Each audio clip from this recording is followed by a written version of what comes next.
Friends, నమస్తే అండి. Welcome back to my channel. ఈరోజు మన రెసిపీ ఉప్మా. అంటే అబ్బా ఉప్మా అనే వాళ్ళకి ఉప్మా రవ్వ లేకుండా చాలా టేస్టీగా లొట్టలేసుకుంటూ తినే విధంగా ఉండేటువంటి పాతకాల పద్ధతిలో ఉప్మాని ఎలా తయారు చేసుకోవాలో ఈ వీడియోలో మీతో షేర్ చేసుకోబోతున్నానండి. ముందుగా పొయ్య వెలిగించి పాన్ పెట్టుకుని దీనిలోకి 2 టేబుల్ స్పూన్ ఆయిల్ వేసుకోవాలండి. ఆయిల్ ఉన్నది కొంచెం వేడెక్కిన తర్వాత 1 టేబుల్ స్పూన్ శనగపప్పు, 1 టేబుల్ స్పూన్ మినప్పప్పు, 1 టీ స్పూన్ ఆవాలు, మీకు రుచికి అనుగుణంగా పచ్చిమిరపకాయలు, ఒక రెమ్మ కరివేపాకును వేసుకొని తాలింపన్నది కొంచెం వేపుకోవాలన్నమాట.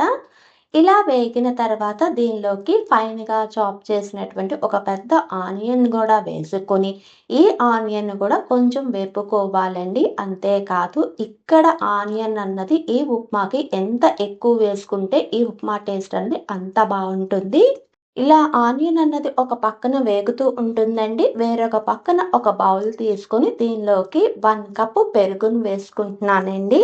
తర్వాత మనం ఏ కప్పుతో అయితే పెరుగుని తీసుకున్నామో అదే కప్పుతోని 1 కప్పు వాటర్‌ని కూడా వేసుకొని ఇక్కడ పెరుగన్నది ఎక్కడా ఉండలు లేకుండాను బాగా బీట్ చేసుకోవాలనమాట.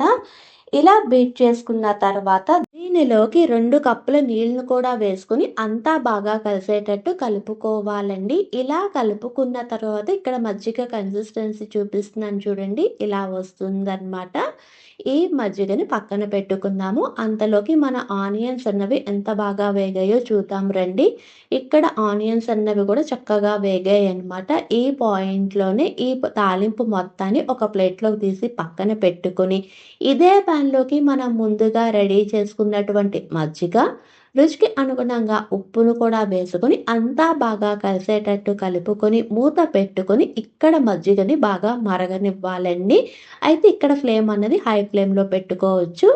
ఇలా మరిగిన తర్వాత మూత తీసి చూపిస్తున్నాను చూడండి ఎలా వచ్చిందో. ఈ పాయింట్‌లోనే పూర్తిగా ఫ్లేమ్ అన్నది లో ఫ్లేమ్‌లోనే పెట్టుకొని దీనిలోకి 1 కప్పు బియ్యం రవ్వ, అదేనండి వరి నూక అంటాం కదా, దాన్ని కూడా వేసుకొని ఎక్కడ ఉండలు లేకుండా అంతా బాగా కలిసేటట్టు కలుపుకోవాలి.